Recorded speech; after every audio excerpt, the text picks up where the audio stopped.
Sandali lang po, magdasal tayo. Sa ngalan ng Ama at ng Anak at ng Espiritu Santo. Amen. Panginoon, salamat po sa biyaya ng alaala. Sapagkat ang biyaya ng alaala ay nagbibigay sa akin ng lakas ng loob na harapin ang kasalukuyan at yakapin ang hinaharap. Subalit, Panginoon, minsan sinasabi ko rin, sana wala ng alaala. Sapagkat kapag sila'y naalala ko, ay lungkot ang dumarating sa akin. Pagsisisi ang dumarating sa akin. Sapagkat ang isip ko ay namatay ang minamahal namin sa buhay na hindi ko naalagaan, na hindi ko nabulungan na sila'y mahal ko, na parang napabayaan.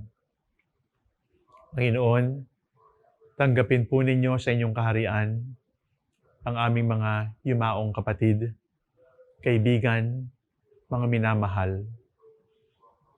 Sila po ay naaalaala namin, subalit pabigat na alaala, alaalang may luha, alaalang may kirot sa puso, alaalang nagbibigay sa amin ng pangamba.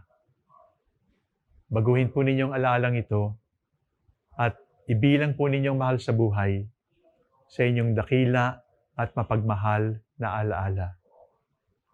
For the gift of memory, thank you, Lord.